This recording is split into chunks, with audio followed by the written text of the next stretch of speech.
DiscerningHearts.com presents Beginning to Pray with Dr. Anthony Lilles. Dr. Lilles is an associate professor and the academic dean of St. John's Seminary in Camarillo, California. He also serves as the academic advisor for the Juan House of Priestly Formation for the Archdiocese of Los Angeles.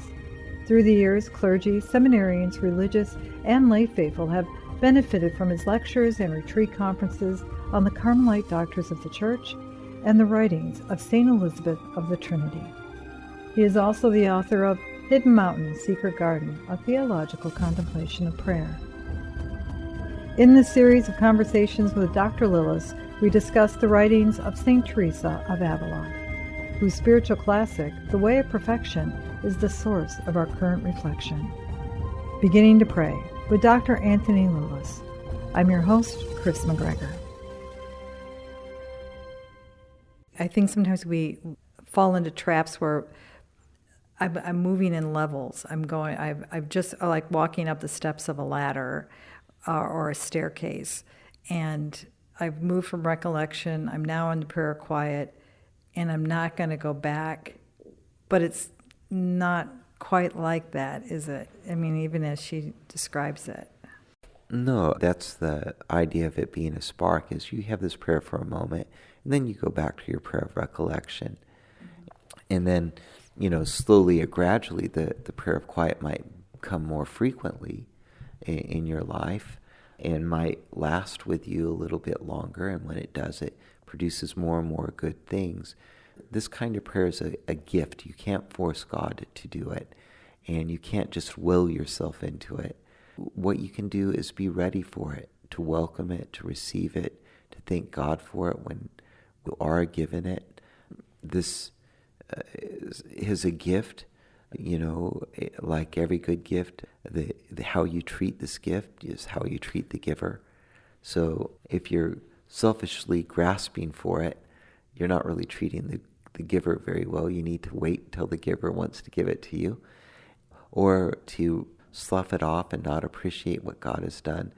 This also is not to appreciate the gift that God would have for us either.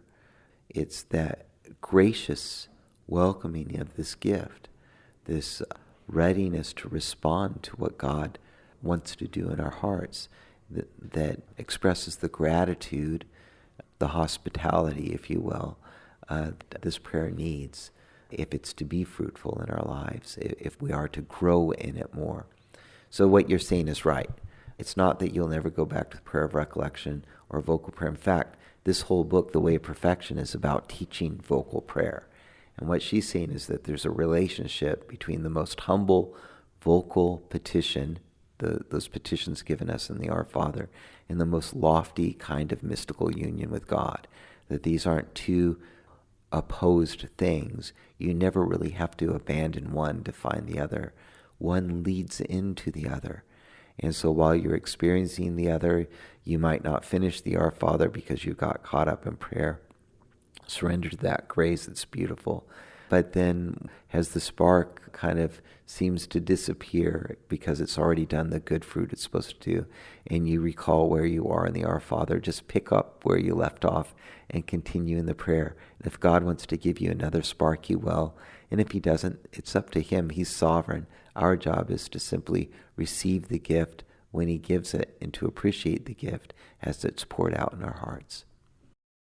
The prayer of quiet, then, is that part of that experience of contemplation that she distinguishes about? Because for some who might be trying to enter into this and experience, say, for example, as St. Ignatius would teach about meditation and contemplation, it's a different understanding for the Carmelite understanding of contemplation than it is maybe in the way that Ignatius spoke of it.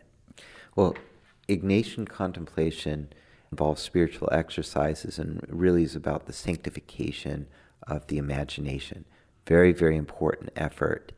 And Teresa's not unaware of it. In fact, she refers to it in these teachings. So she's not unaware of the spiritual exercises of St. Ignatius.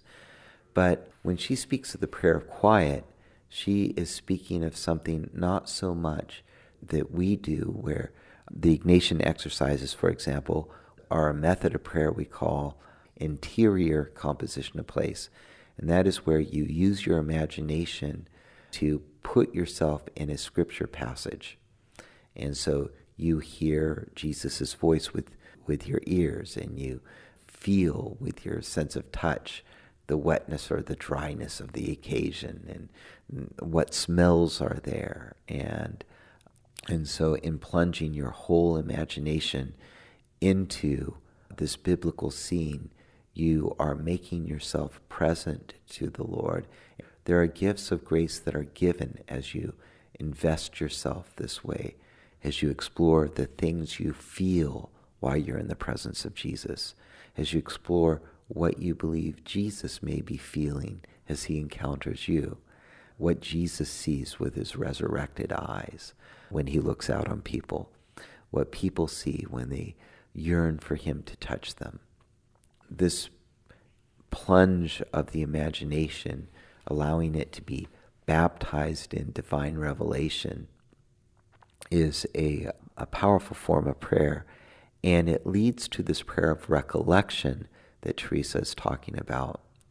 And it can even dispose, because it leads to recollection, it even disposes to this prayer of quiet. So it's not that somebody who practices Ignatian prayer never knows this prayer of quiet, but she's going to describe something now that St. Ignatius doesn't necessarily describe.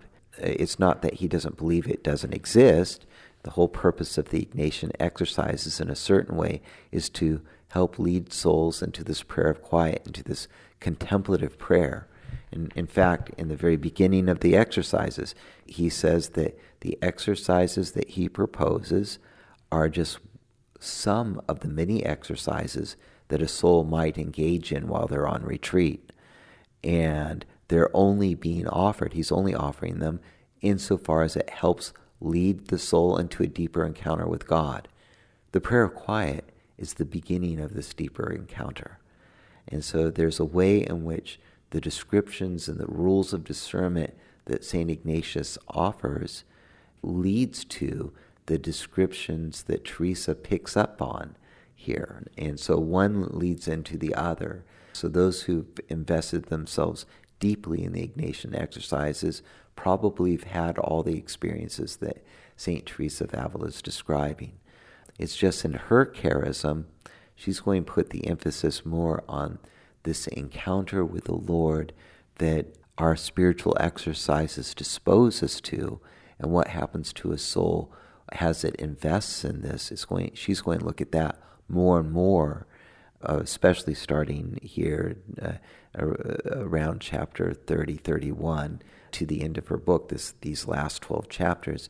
It's going to be all about what God does in us and how we should respond to that, rather than spiritual exercises or techniques that we should take up. She's using the most simple technique of all to get us there, the technique of the vocal prayer that Jesus taught us to say, but the reason why this very simple vocal prayer can take us to these spiritual heights is because as she understands this prayer is something that involves our mind and our intellect and composition of place, if you will. All of this is what recollection is. But once you're recollected, she's saying, now there's space in your soul for something more. In other words, it's not what our own efforts or techniques can achieve in prayer. It's not the state of consciousness that we are able to accomplish that is the greatest thing that Christian prayer has to offer.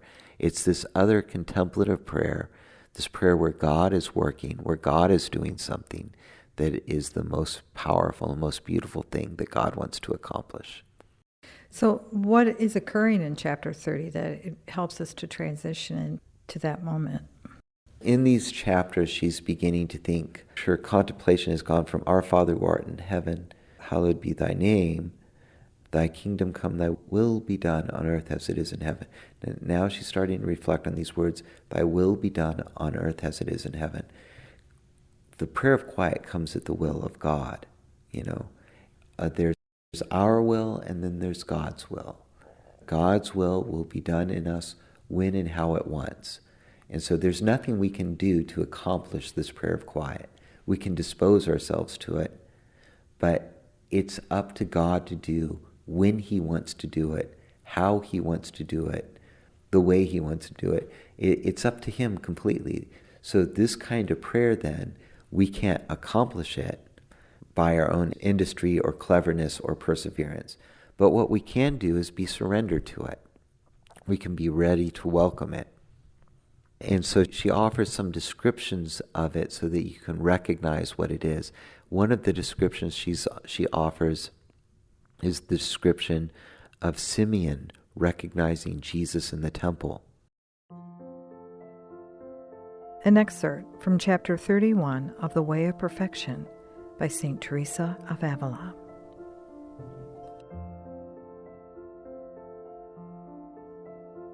Now, daughters, I still want to describe this prayer of quiet to you in the way that I have heard it talked about, and as the Lord has been pleased to teach it to me, perhaps in order that I might describe it to you. It is in this kind of prayer, as I have said, that the Lord seems to me to begin to show us that he is hearing our petition. He begins to give us his kingdom on earth, so that we may truly praise him and hallow his name, and strive to make others to do so likewise. This is a supernatural state, and however hard we try, we cannot reach it for ourselves. For it is a state in which the soul enters into peace, or rather, in which the Lord gives it peace through his presence, as he did to the just man Simeon. In this state, all the faculties are stilled.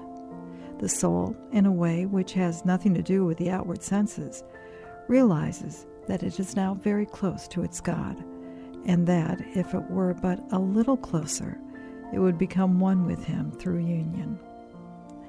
This is not because it sees him either with its bodily or with its spiritual eyes.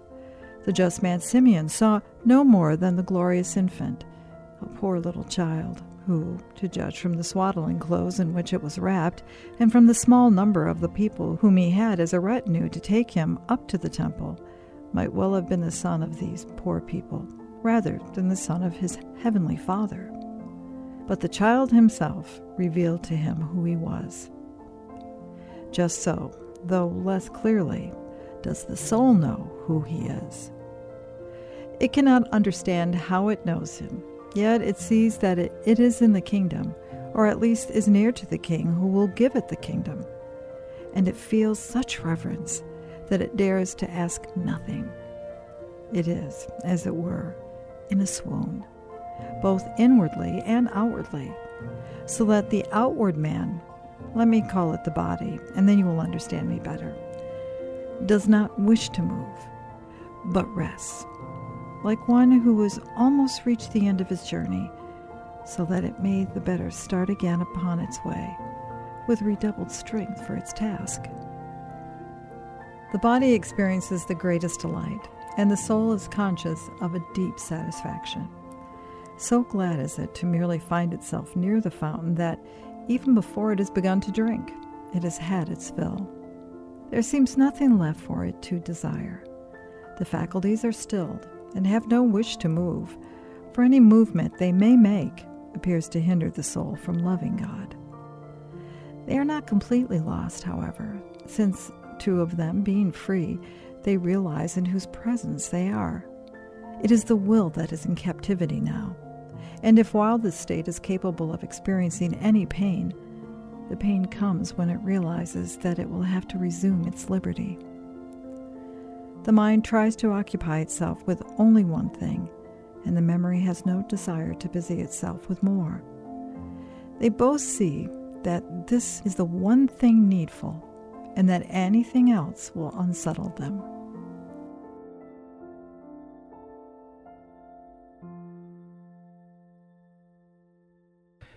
Simeon saw lots of babies in the temple every day. And so how did he know Jesus? How did he recognize Jesus as a baby, not even able to articulate a word? How did he know that Jesus was the Messiah? Teresa of Avila is what she says. It was the gift of this prayer. He saw Jesus, And it was this spark, this prayer of quiet, this new visitation. And once he received the single spark, he was ready to say, "Now, Master, you can let me go in peace. Your word has been fulfilled." The spark allowed him to see the world in a whole different way. So it's contemplative prayer. Contemplation means to behold, to see. Up until that moment of prayer, he looked on any number of babies, didn't recognize the Messiah. When the Word of God came to him as a pure gift, he recognized it was the Messiah. He saw the world in a whole different way. Instead of anxious waiting for the Messiah to come, he had the joy of knowing the Messiah's presence. The joy of knowing that the salvation of Israel wasn't something distant in the future to be awaited, but something that was already breaking in on him right now.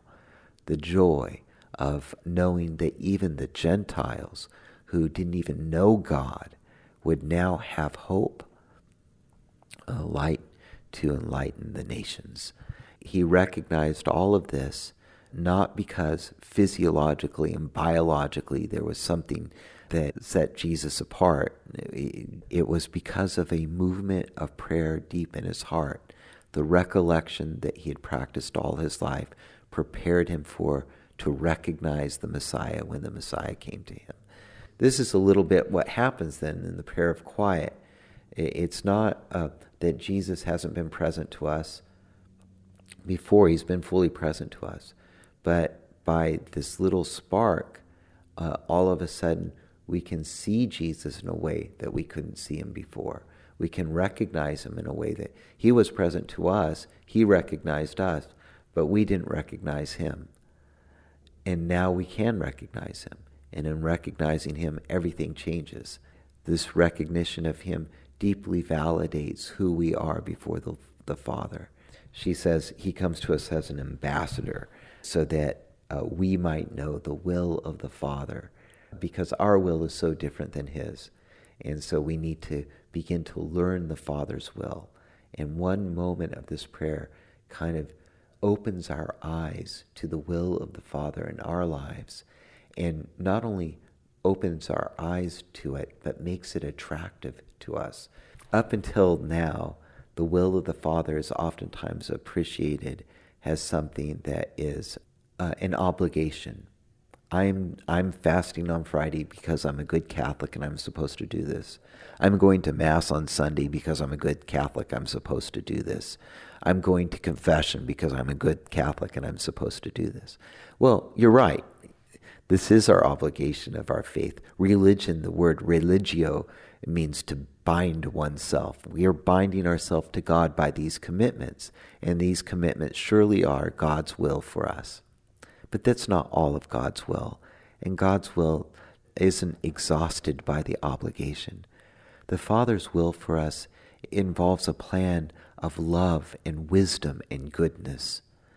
And the reason why we experience is an obligation that we have to do so much. And sometimes even we experience it and it's the last thing we want to do. We just feel a repugnance towards God's will, and out of resignation we do what we're supposed to do.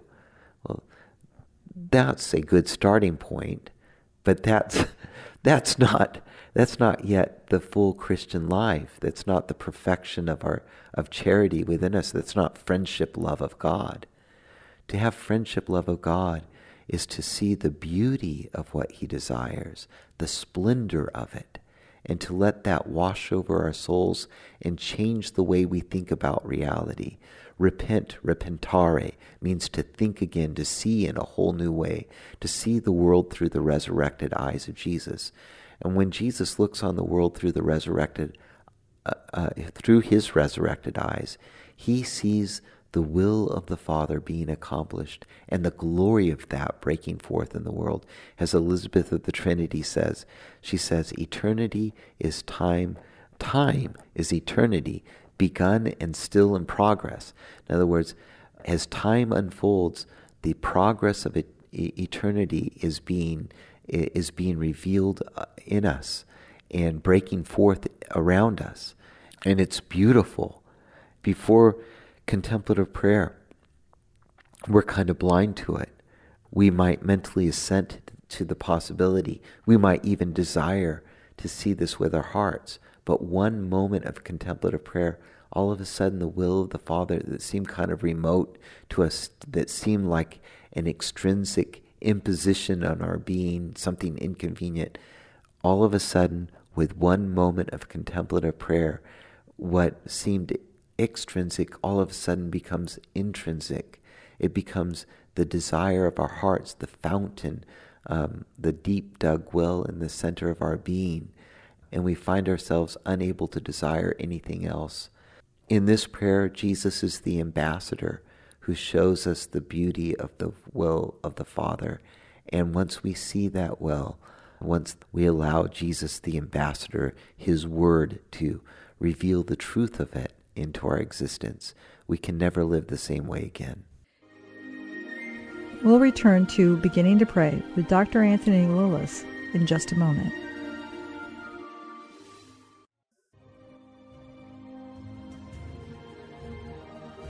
Did you know that you can obtain a free app which contains all your favorite Discerning Hearts programs? Father Timothy Gallagher, Dr. Anthony Lilles, Archbishop George Lucas, Father Mauritius Fildi, and so many more, including episodes from Inside the Pages, can be obtained on the Discerning Hearts free app. This also includes all the novenas and devotionals and prayers, including the Holy Rosary and Stations of the Cross, the Chaplet of St. Michael, and the Seven Sorrows of Our Lady, all available on the Discerning Hearts free app. Visit the iTunes and Google Play app stores to obtain your free Discerning Hearts app today.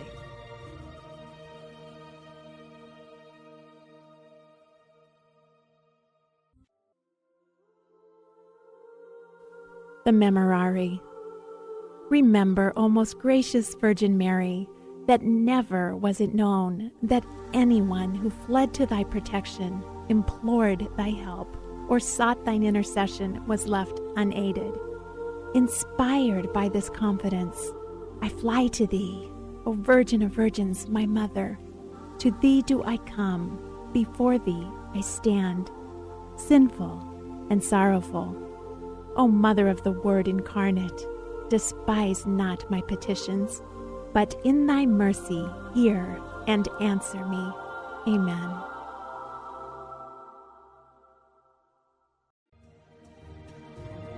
Hello, my name is Deacon Omar Gutierrez, and I want to ask you to support Discerning Hearts in a special way. We, Chris McGregor, the board, and I all know that not everyone listening can help financially. We know we have listeners from all parts of the world, and we have made a commitment since the beginning to make the truths shared through Discerning Hearts totally free. So while you may not be able to contribute financially, what you can do is certainly pray, but also give us positive reviews on whatever platform you use to listen to us.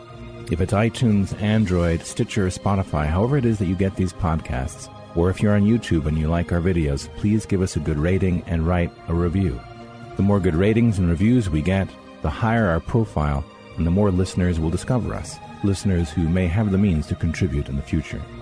Please consider rating us and writing a positive review today.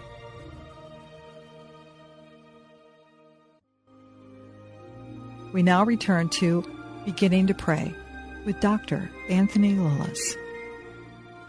In what you've just said, Anthony, and I'm sure we will be speaking about this more in the future, it should be of a special note that once again, Teresa is very practical.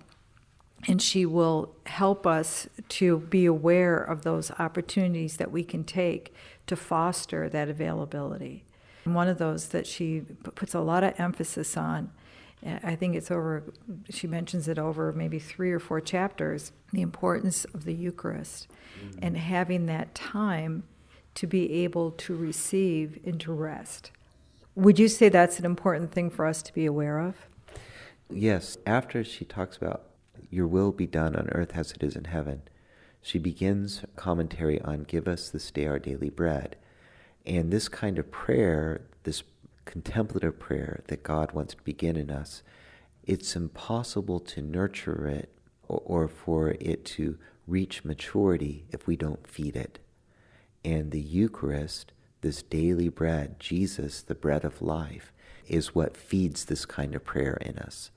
we are able to wonder over and be struck by and captivated by the will of God in our lives if we feed this kind of prayer.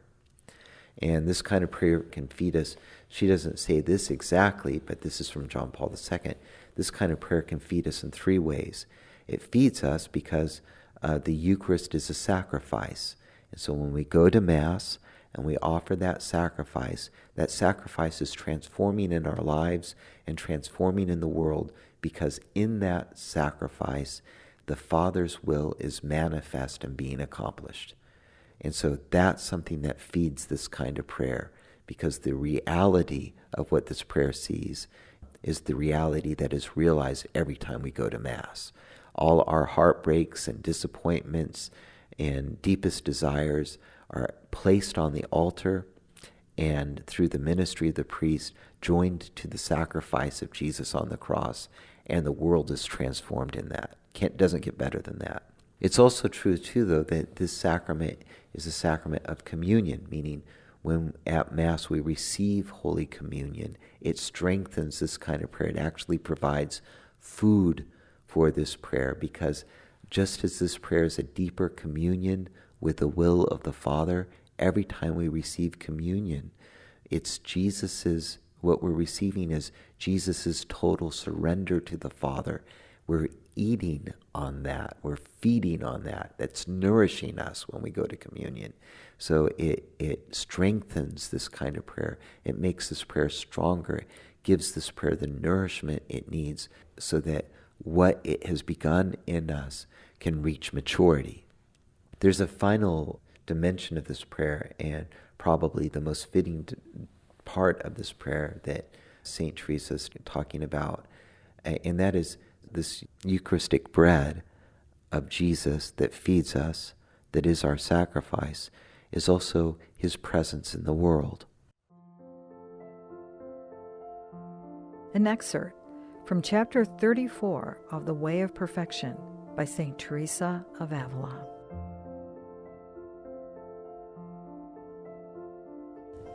Delight to remain with him. Do not lose such an excellent time for talking with him as the hour after communion. Remember that this is a very profitable hour for the soul. If you spend it in company of the good Jesus, you are doing him a great service. Be very careful then, daughters, not to lose it. If you are compelled by obedience to do something else, try to leave your soul with the Lord. For he is your master, and though it be in a way you may not understand, he will not fail to teach you.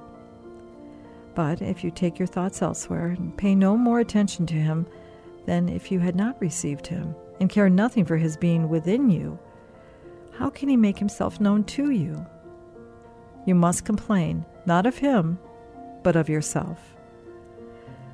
This, then, is a good time for our Master to teach us and for us to listen to him. I do not tell you to say no prayers at all, for if I did, you would take hold of my words and say I was talking about contemplation, which you need practice only if the Lord brings you to it. No, you should say the Pater Noster, and realize that you are verily and indeed in the company of him who taught it you, and kiss his feet in gratitude to him for having desired to teach you, and beg him to show you how to pray and never to leave you. You may be in the habit of praying while looking at a picture of Christ, but at a time like this, it seems foolish to me to try to turn away from the living image, the person himself, to look at his picture. Would it not be foolish if we had a portrait of someone whom we dearly loved, and when the person himself came to see us, we refused to talk with him and carried on our entire conversation with the portrait?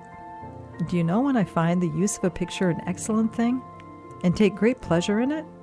When the person is absent, and we are made to feel his loss by our great aridity, it is then that we might find it a great comfort to look at the picture of him who we have such reason to love. This is a great inspiration, and makes us wish that in whichever direction we turn our eyes, we could see the picture. What can we look upon that is better or more attractive to the sight than upon him who so dearly loves us and contains within himself all good things. Unhappy are those heretics who, through their own fault, have lost this comfort, as well as others. When you have received the Lord and are in his very presence, try to shut the bodily eyes and to open the eyes of the soul and to look into your own hearts. For I tell you and tell you again, for I should like to repeat it often, that if you practice this habit of staying with him, not just once or twice, but whenever you communicate, and strive to keep your conscience clear so that you can often rejoice in this your good, he will not, as I have said, come so much disguised as to be unable to make his presence known to you in many ways, according to the desire which you have of seeing him. So great indeed may be your longing for him that he will reveal himself to you wholly. But if we pay no heed to him save when we have received him, and go away from him in search of other and baser things, what can he do? Will he have to drag us back by force to look at him and be with him because he desires to reveal himself to us? No. For when he revealed himself to all men plainly and told them clearly who he was, they did not treat him at all well. Very few of them indeed even believed him. So he grants us an exceeding great favor when he is pleased to show us that it is he who is in the most holy sacrament. But he will not reveal himself openly and communicate his glories and bestow his treasures save on those he knows greatly desire him, for these are his true friends. I assure you that anyone who is not a true friend and does not come to receive him as such, after doing all in his power to prepare for him, must never importune him to reveal himself to him. Hardly is the hour over which such a person has spent in fulfilling the Church's commandment that he goes home and tries to drive Christ out of the house. What with all his other business and occupations and worldly hindrances, he seems to be making all possible haste to prevent the Lord from taking possession of the house which is his own.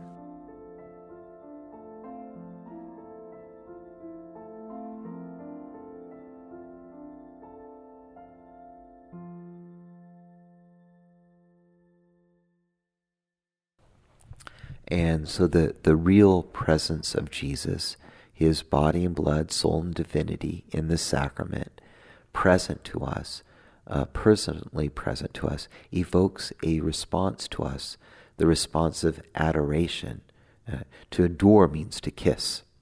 And when we come before the Lord in his Eucharistic presence, where he's wholly present to us, the response that ought to be evoked in us is that we want to kiss. To kiss means to breathe your soul into another. And so when you kiss your husband or your wife or your child, you're breathing your life into them. You're giving everything you have to them.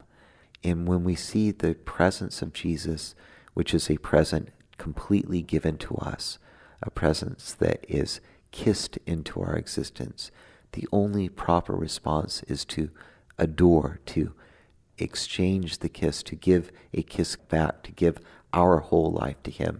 The Eucharistic presence of Christ helps us to surrender our lives to the will of the Father in the same way Jesus surrendered his life for our sake. And so in that way, the Eucharistic prayer of Christ goes with this contemplative prayer, or this prayer of quiet. You've been listening to Beginning to Pray with Dr. Anthony Lilles.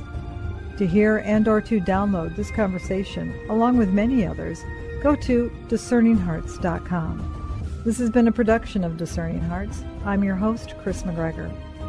We hope that if this has been helpful for you, that you will first pray for our mission, and if you feel it's worthy, consider a charitable donation, which is fully tax-deductible, to support our efforts.